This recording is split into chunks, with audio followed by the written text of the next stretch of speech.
gente volta então a falar sobre a questão do PSDB. O governador do Rio Grande do Sul, Eduardo Leite, anunciou a renúncia ao governo e diz que fica no partido. Para falar sobre as eleições e o PSDB, está conosco José Aníbal, que é senador suplente do PSDB de São Paulo, ex-presidente do partido. Tudo bem, senador? Mais uma vez, muito obrigado por estar aqui conosco nesta edição do Jornal da Manhã. Eu pergunto já de primeira para o senhor, o que vai acontecer com Eduardo Leite? Por que ele deixou o governo do Rio Grande do Sul se ele não vai sair do partido? Bem-vindo, senador. Muito obrigado, prazer estar aqui com vocês, com os telespectadores e ouvintes. Primeiro, uma pequena observação. Eu ajudei nesse acordo aí de troca da dívida de São Paulo pela autorização que a União passa a ser a proprietária do Campo de Marte. Eu tive uma boa conversa com o ministro, e aí quero até agradecer de público a ele, o ministro Guedes, que se mostrou intensamente interessado e que ia procurar resolver o quanto antes. E realmente, pouco depois, foi anunciado que o acordo poderia ser feito. É um excelente acordo para São Paulo e um bom acordo também para a União. Olha, o que vai acontecer com o Eduardo Leite, eu gostei muito do que disse a Cristina. Ela disse, olha, ele não está tão sozinho assim, não. Então, eu queria dizer que o Eduardo Leite não estaria fazendo esse movimento solo, né? Ele decidiu todo esse movimento, essa postura de ficar no PSDB, depois da carta que foi assinada por todos os ex-presidentes e o atual, grande maioria da bancada, 20 e poucos deputados federais, só um senador parece que não assinou, candidatos a governador. Ou seja, e o apelo foi muito forte, dizendo que os caminhos poderiam ser abertos, etc, etc. Então tem claramente uma mensagem ali de possibilidade de que ele venha a ser o nosso candidato. Então eu acho que os caminhos dele agora serão esses. A partir de 3 de abril, ele certamente vai conversar. Ele até já disse que quer fazer um diálogo direto com a juventude, que está tão refratária, inclusive, a retirar título eleitoral, né? Tem 10% apenas se interessou em fazer isso. E ele vai trabalhar, vai conversar, vai viajar. Eu tenho certeza que ele vai ser muito bem recebido pelo partido e por outras forças políticas e sociais. O Eduardo despertou uma grande expectativa no PSDB e fora do PSDB quando se colocou como candidato, por razões fundadas.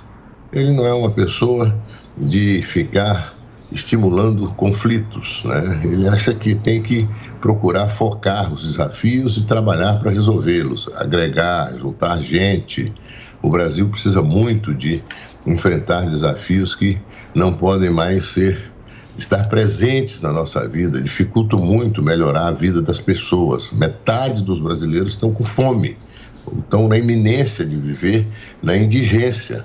É um número assustador. O Eduardo observa, tem isso como questão, motivação principal. De outro lado, ele é um bom negociador, digamos assim, com o parlamento gaúcho. Ele conseguiu um diálogo tão forte que realizou reforma administrativa e previdenciária. São reformas difíceis, mas o resultado apareceu.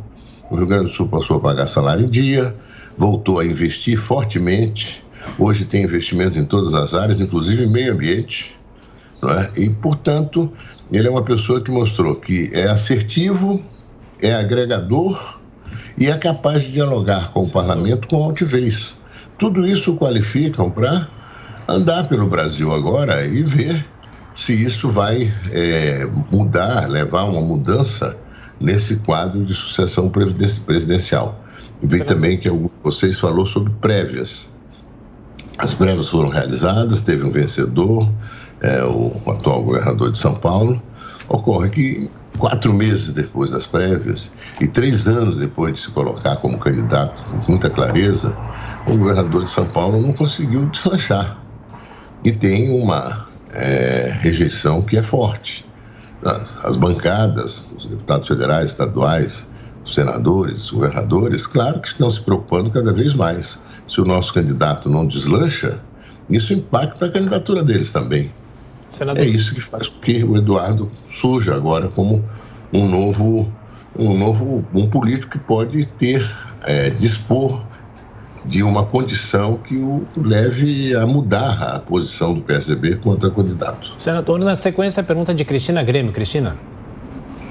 Bom dia, senador. Eu queria aproveitar ao final da sua fala aí, o senhor mencionou a questão da rejeição ao governador João Dória na pré-candidatura à presidência, e o senhor deve ter acesso a pesquisas internas que o partido faz, dentro do que for possível revelar, mas a gente imagina que a rejeição ao nome de Eduardo Leite seja menor até por ele ser menos conhecido nacionalmente.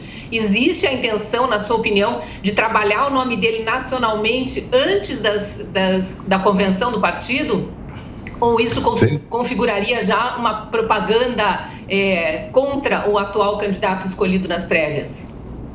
O Eduardo não é contra ninguém, Cristina. O Eduardo é a favor. Ele vai fazer campanha a favor de que os jovens votem, a favor de que o Brasil foque nos seus grandes desafios em vez de ficar nessa rinha política eterna, a favor de que o parlamento tenha profunda consciência e, consequentemente, ação para focar os desafios do Brasil, que o parlamento não acentue na sua relação com o executivo questões de financiamento disso, daquilo, de orçamento secreto, de mais dinheiro para emendas. Isso é um jogo político. Quanto tempo vocês das mídias têm que dedicar a isso, quase sempre a denunciar isso, que poderia estar sendo dedicado às questões que importam ao Brasil. O Brasil tem que ser reformado, tem que ser mudado, tem que parar de cavar o buraco, né? Tem que realmente enfrentar os desafios que estão aí aos nossos olhos, nas ruas, nessa reportagem sobre creche, em todo lugar. Vamos falar do que importa. Então, o Eduardo não vai fazer campanha contra, ele vai fazer campanha a favor. E ele realmente tem uma baixa rejeição, é pouco conhecido, como você disse, mas, de qualquer maneira, nós temos fundadas razões por adesões que nós recebemos de toda parte com relação ao Eduardo, que ele realmente pode ser a novidade nesse processo eleitoral, despertar mais esperança pelo que fez no Rio Grande. E o que ele fez no Rio Grande do Sul é mensurável, ele tem uma avaliação excepcional lá, como governador. Então, é isso que vai prevalecer nas andanças dele pelo Brasil e nas conversas dele com o mundo da política, da sociedade, da cultura, enfim. Senador José Aníbal, a pergunta agora de Diogo Schelp. Senador, o senhor considera que o partido, o PSDB, deve estar aberto também à possibilidade de, em vez de Dória ou Eduardo Leite, apoiar algum outro candidato de algum outro partido com o qual o PSDB venha a se aliar para essa campanha? Eu tenho até um exemplo prático. O senador Tasso Gereissati e eu, no começo de janeiro, procuramos tanto o presidente do PMDB, o Baleia Rossi, como o ex-presidente Michel Temer, 2 semanas seguidas, estimulando o PMDB a ter a Simone Tebet como candidata a presidente da República. Finalmente não, eles já tinham essa sensibilidade, mas nós dissemos a eles que realmente testemunhamos a favor da Simone. E o PMDB assumiu a candidatura dela. Eu vejo, sei que o Tasso também, muitos outros, a Simone Tebet foi uma excelente parlamentar, uma ótima prefeita quando foi prefeita, uma parlamentar de convicção, de posições fortes. Trabalhamos juntos para vincular o Auxílio Brasil à Constituição, um movimento que eu comecei aos poucos daqui e dali, e que finalmente juntou 68 senadores de todos os partidos. E ela foi muito ativa nesse movimento. Uma forma de garantir que o recurso do Auxílio Brasil estivesse realmente ali à disposição, 96 bilhões de reais, e não só neste ano de 2022, até 2026. Está na Constituição e a Simone trabalhou nisso, juntos trabalhamos nisso. Senador, agora a pergunta de Ricardo Salles.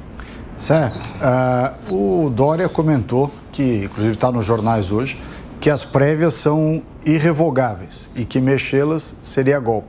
Por outro lado, o próprio Fernando Henrique Cardoso citou, está publicado o seu tweet, se eu não estou enganado, em que ele diz que as prévias foram feitas e devem ser respeitadas.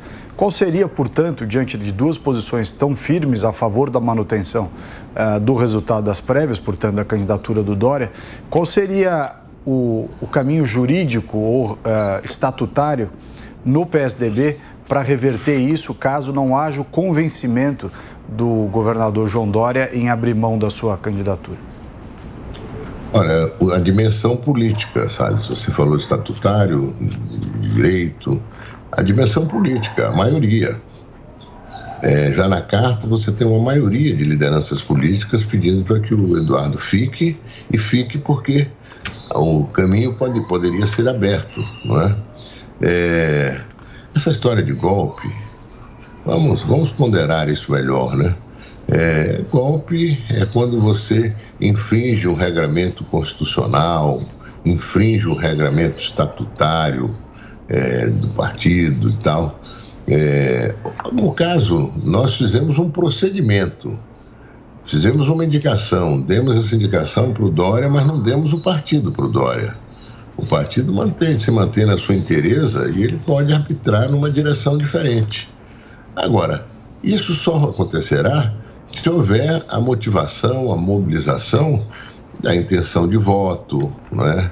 Da conversa com todo mundo, não só com aqueles que aderiram ao Eduardo, também aqueles que aderiram ao Dória. Enfim, conversa aberta dentro do partido e do partido com a sociedade e com outras forças políticas. Não vai por aí, porque na política não é aritmética, não é?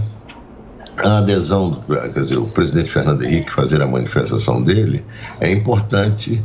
O Fernando Henrique é a grande figura que o partido tem, mas o Fernando Henrique também é um político, e ontem assisti a pré-estreia do filme sobre ele.